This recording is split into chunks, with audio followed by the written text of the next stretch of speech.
Now, our next guest, when we were talking about, running 26.2 miles, oh, it sounds terrifying to me. So, what would make you want to run 26.2 miles?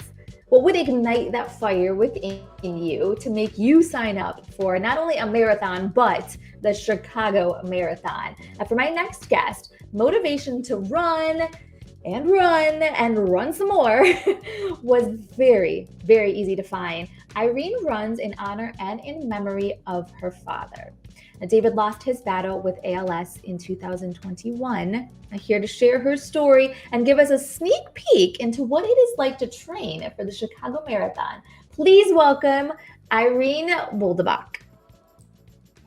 Hi, Susan. Thanks so much Hello. for having me. Oh, I am so excited because I mean this in the best of way. In my mind, you are a crazy person. A crazy I'll person that I accept it. It love. feels crazy too. Yeah, I love it though. I'm so thankful for people like you. So, kind of spoiler alert, we said it in the intro. You are running the Chicago Marathon for Yep. Team ALS. We know it's for your father, but tell me about the inspiration, about the man behind the inspiration for this run. Tell me about your dad, David. Yeah, absolutely. Well, as you mentioned, my dad passed in 2021 from ALS. He was very young. He was 63. So definitely gone too soon. Few things about him, though. I mean, he was a father, a husband. He was an athlete. He was the most positive person you'd ever come across, and truly just approached life in a very fun, loving, full spirited way. And I think he kept that very consistent throughout his entire battle with ALS. And very similar to what Patty was saying about her mom, is it truly is incredible to watch someone and your parent go through something like this, but then also be able to keep the constant strength of continuing to be themselves and not letting ALS define Yeah. them. Oh, our internet. That's okay. I was here the common theme behind what I was hearing you say though is just that your dad had this beautiful positive attitude. Again, I'm so in awe of all the people like your father, like Patty's mother, that are just battling something that's so tremendous where there is no cure. We know what the result is going to be, and they still can approach it with such grace and such positivity. It's just such a beautiful thing. Yeah. No, absolutely. And what I was mentioning is he just was able to keep his personality and not be defined by the diagnosis. So the entire time it was still life as normal until it couldn't be. So he was still approaching every day and with so much love to my mom, my sister, myself, and just making sure that he got every second out of life that he could. I love that. Did you know anything about ALS before your dad's diagnosis, or was this kind of No. the shocker? Okay. Yeah, so I think that's, one thing that you hear so commonly about ALS is just the lack of awareness across, communities, the entire population. I don't think it's spoken about quite enough. And, there's different ways to help people learn a bit more about it, because it's definitely something that needs to be spoken about more. So even thinking through the silly fundraisers that happen, so the ice bucket challenge, and now, Ah, running the marathon, and all of these ways to really engage with the larger population and kind of help share the word of what the diagnosis means, what the disease is, and really currently the lack of ability to cure it. I mean, even talking about the ice bucket challenge and how recently I think millions of dollars from that fund actually was able to help support a drug that the FDA was able to pass last week. So it's things like that allow others to maybe not have to go through a similar experience. So makes it a little yeah. easier to pour cold water on yourself, or get up and do that run in the morning. And that is so true. And that your story is really common, that you don't know what ALS is, unfortunately, until you're thrust into it, because in your case, your father was diagnosed. And how do you battle a disease when the awareness isn't there? So I love that you made that point, that this is why this show is so important. This is why the ALS Association is so important, because it's giving that voice, it's giving a bigger microphone to saying, hey, look, this exists and we are at the point where there is still no cure. We need to do something about this. So, no one else loses their father, no one else loses their mother to this disease. So I love that you are out there again, just like Patty, spreading the word, sharing the story, and just getting awareness out there, because yeah, you don't want to learn about this when it's too late, and hopefully nobody has to experience ALS diagnosis within their family. What was Absolutely. it Yeah. like for you guys with, I mean, we say this too a lot on the show, that isn't just the patient battling it. It's not the individual with the disease, it's the entire family. So this was something you were going through with your dad. What was that whole experience like? Yeah. Oh, you're absolutely right. It is not just an individual experience, especially my family was very close and continues to be today. However, learning that news, there's something that's very jarring about it because I think the stability and the source of truth of all of your support is kind of shaken for a moment. And I, want to give a big kudos to my mom because I think throughout the entire process, the level of support that she was able to offer my dad was truly awe-inspiring in a way that every day was a selfless choice. She never questioned it. It was always, how can we make his experience better and how can we make sure that, again, he's able to hold on to that positivity. So I think it's a challenge, Yeah. but when you have a strong family, and I was lucky enough to have that you're able to lean on each other and then still find the fun times. And I think in a similar way of what Patty called out, my mom was very creative and my family tried to be very creative to find those moments of joy. So right on a sunny day, like Patty called out, my mom would take my dad on a picnic and go look at the lake. Or, we would bring in all of his favorite food from Chicago and have a whole feast out in the backyard. So it was these different little activities that we were able still to find and do that were a spark of joy in that moment when it was a little more difficult to approach.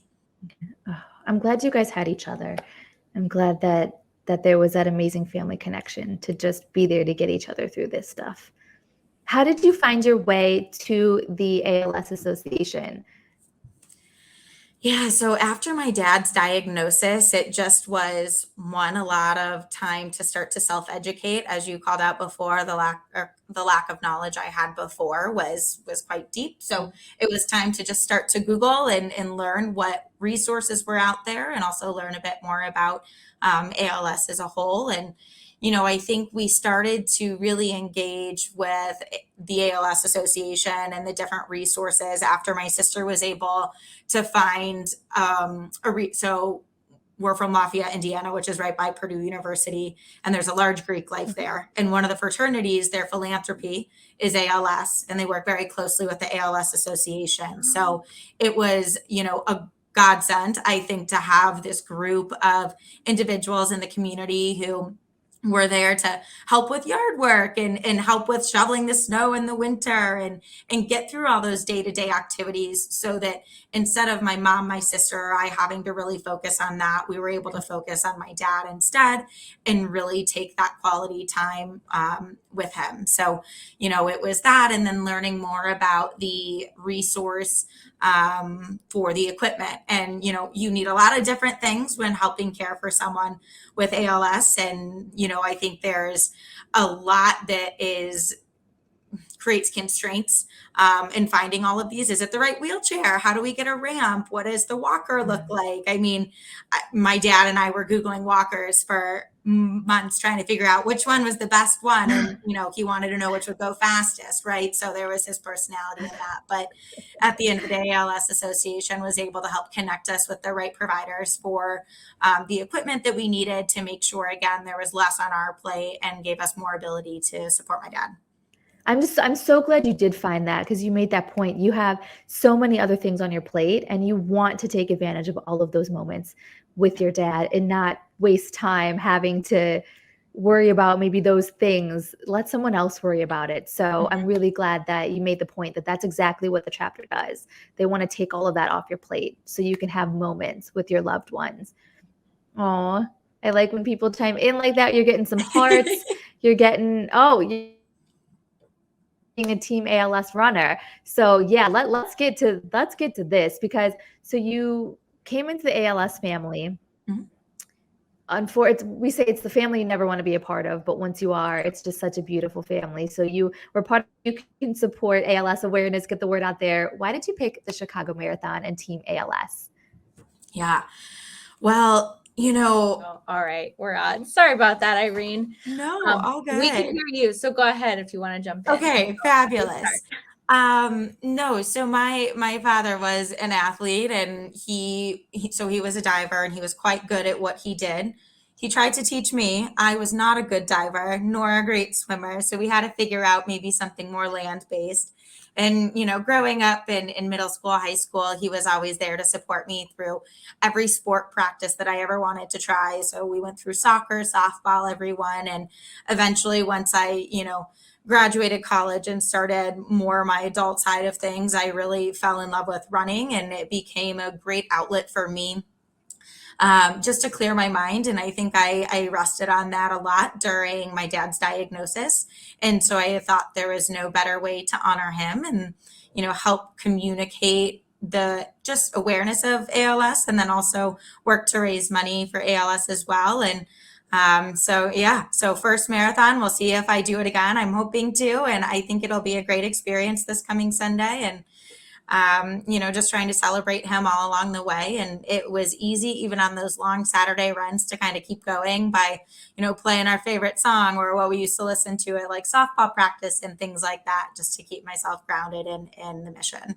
Absolutely. Well, and we know I'll be cheering you on this weekend. I'll be watching. So okay. We know that it's going to be amazing. How are you feeling coming into this weekend? How is it? Because it's your first time, so Yeah. It might be a lot of emotions. Yeah, no, frankly, I'm so excited. I can't wait. I think the training has been lovely, but just being in the race experience and having all those people around you and all of those supporters who will be out there for ALS. And I have family coming into town to cheer me on and cheer on all the other ALS runners as well. So I think it's just going to be a weekend filled of purpose and excitement and lots of pasta and probably a big snooze after, but no, I can't wait, and really counting down the days. And can you tell us a little bit? I know with being a member of Team ALS, Sarah helps set up, and you've got training and some resources, and you've got each other, like a network of runners. Can you tell us a little bit about what the training process is? Because I'm not a runner yet, maybe a 5K. We're working on it. But tell us a little bit about what that looks like for the newbies out there. Yeah, absolutely. Well, first, you're absolutely right. There's a lot of support that comes with being part of Team ALS. They automatically set you up with a coach in the beginning of the season that really helps you define what your training schedule needs to look like based on your current athletic ability and where you want to finish the race. And you're given a very day by day tactile schedule of what you need to do. And, you get different tips along the way as well, which I think is helpful, especially as a first time marathon runner, of when you change out your shoes or when you have to eat those gummies and all the goos, right? So I think it was great to have that support. And then you're right, Sarah, in the background, just facilitating different Zoom calls for the Team ALS. There's a team dinner on Saturday where everyone gets to carb load a little bit before and be prepared for Sunday. And again, I think it also just continues to create that community that you and Season have referenced, and really speaks to the strength of all the individuals who've dealt with this. And again, just a level of commitment that you want to have going forward. Yeah, absolutely. Well, and like a theme we kind of talked about with, with when you are supporting an individual living with ALS in your family, but even afterwards, we are just a community because we don't want anybody to fight alone. We don't want folks who are battling right now. We want to eventually find treatments and a cure so that we can end, families, like all of our families, so we can end this cycle. So very exciting. And what an amazing sacrifice, or like not sacrifice, but like, I don't know, just challenge. My toes will tell you it is, even though in the grand scheme of things, I know that's not that big, but. Absolutely. So what are you most, or let's say, what are you least and most excited about for this weekend? I think least, I'm not quite sure. I think I can tell you afterwards, but most excited for, again, I think is just to feel that energy and have in like individuals who are in my life there to support me and cheer me on. I think it really just speaks to the level of, again, the way my family has always been, and that support was consistent for my dad in those moments, for me through this. So it's just continuing that level of showing up for each other. And I think that is to the broader community as well. And those that I that are my friends that now call family. And I just think it's exciting to have everyone in the same place and really aligned on a common goal. Absolutely. And Mhm. we're going to be supporting your family and friends there as well. We've got a sweet, and Yeah. I'll just brag for Sarah a little bit. I Like, know you guys like roll out the red carpet for yeah, us. well, it can be intimidating, like Yeah. marathon weekend. There's so much. So I know you runners, you're going to get a personal check-in. So it's not all the runner, just the team has like a bag check, and we'll do a team photo. But then, yeah, friends and families will get to watch from the suite. I can't wait. Like I said, I'm not a big runner, but I've just, having been in the past couple of years, I get so swept up in it. Maybe we can talk you into it next year. I think Patty would do better after 12, but I'll let you know. Yeah, there we go. She can maybe be my trainer to get me in. Right. Right. We'll see. So, okay. So let's see. What else did Susan have prepared here? Okay. I've heard you've hit some pretty amazing fundraising milestones. So can you tell us about your fundraising goal? Yeah. So I didn't know where to set the goal in the beginning of this marathon season. So, to be honest, started it with the minimum. And then I got really swept away by the level of support that friends, families, acquaintances, individuals from work, just a whole spectrum of people were showing and continuing to show. And maybe I'll put the link in the chat and do a shameless poll for one more donation I'll try to grab it while you're on. Okay. No, it's been really exciting. And I think the thing that's been most incredible for me is each time that there's a donation, it creates the opportunity to talk about it and then continue to have, that person and my dad in my mind and get me more excited about the overall cause. So every time, no matter the level of donation. So just a $5 donation can go a long way because, again, it creates a conversation and more awareness. And at the end of the day, that's the goal. Yeah, absolutely. It is. I mean, a lot of people kind of approach it from walk, run. A lot of people are maybe a little nervous to start, but it does. I mean, it just building that momentum and so many people have heard about it, but it's either an opportunity to open up the conversation or maybe they have a connection that you didn't even know about anyways. Like it's crazy. Oh, I got your page. Here we go. So I'll pull it up. Perfect. Oh, great. Awesome. Okay. So we've only got a couple minutes left. Yeah. I'll get your link up here. What is your message to, I don't know, maybe somebody who might be interested? Because registration for Team ALS 2023 is going to be opening up really soon. So what's your mindset right now? What's your message to potential folks who might be registered? Just go for it. I think that really, running for the ALS team and the resources that have been provided in conjunction with that have made it a very doable and digestible process. I think just like anything, a really big goal like 26.2 miles, you have to split up into parts and figure out really what that looks like getting there. So the training schedule is very helpful in that. And again, I think at the end of the day, it's all about the motivation that you have. And I find that it's very easy to continue to pull from that bucket of motivation when it's really for someone in your life that was so important, such as my father, whomever that is, that, was in their life that was impacted or is currently being impacted by ALS. So I think it's just a great cause. And even if it sounds a little scary, and I still think it sounds a little scary and it's Sunday, so it's a good thing to do. And I couldn't be happier for the choice that I've made. And hopefully I'll be signing up for next year's marathon right afterwards. Oh my gosh, that'd be awesome. A little scary is good, right? It keeps us motivated. It's going to be fabulous. Well, I'll be there cheering you on. I cannot wait. I wish you the best rest of your week and so many pasta dinners and everything. I don't know, whatever. All of it. No, that's the perfect wish. That's the perfect wish. Thank you so much, Sam. And really happy to be a part of the show this evening. And thanks for having me. Yeah, thanks so much for joining us. All right. Have a good night. I'll see you Sunday. Thanks. Bye.